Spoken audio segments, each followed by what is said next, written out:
Hi guys, so paradoxes. Have you ever heard this word before?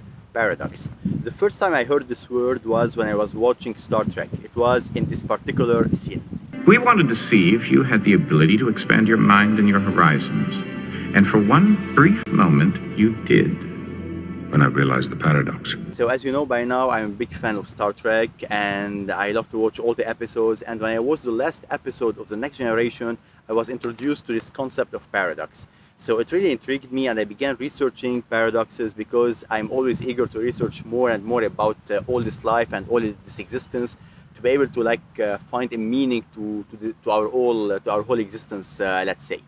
So what is a paradox?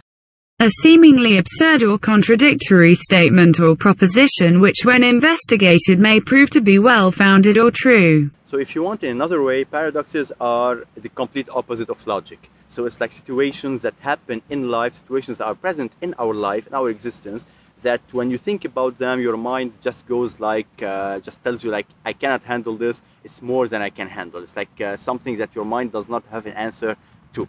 And here's an example of a paradox. So this paradox is called the Bootstrap Paradox, and I want you to really stay focused with me in order to be able to find an answer, even though there's no real answer to this paradox. So imagine, as you all know, there's this writer, very well-known writer, William Shakespeare. He wrote this book called The Hamlet. So imagine in the future, like 200 years or 300 years from now, a person goes into a library and buys The Hamlet. And in 300 years, you have the possibility to travel back in time.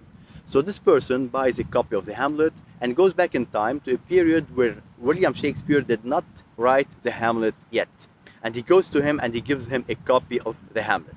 So here, William Shakespeare takes this copy and rather than write it on his own, he just copies it and publishes many copies over the years, and then it continues to be published over the next years until it reaches the person who traveled back in time again. So in this case, in your opinion, who is the original writer of The Hamlet? Is it truly William Shakespeare, or is it this person who went back in time who gave a copy to William Shakespeare? It really, it is really something that cannot really have an answer. I'm eager to read your comments below. Let me know, what do you think the answer to this question could be? Moreover, we can also go deeper into this paradox, because let me tell you something. William Shakespeare, it is said that he wrote this book, The Hamlet, because he was grieving his father who died a few months ago. So let's say that this time traveler gives William Shakespeare a copy of this book and tells him that your father is gonna die in a few months and this is why you're gonna write this book. So here, perhaps William Shakespeare is gonna choose not to publish this book. He's gonna change his mind. So in this case, the book won't be published. So in 200 years, the book won't exist, which means that the time traveler would not travel back in time to give William Shakespeare The Hamlet.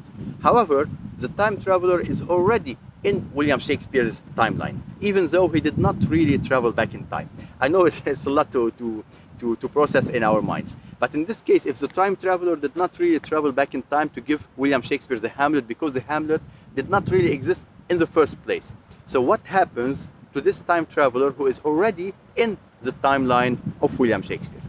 I'm not waiting for an answer because I know there's not going to be an answer, but in case you have any idea or any kind of an answer, feel free to let me know in the comments below, because for me, I don't really have an answer. It's just like a place where my mind says, I can't handle this and stops working.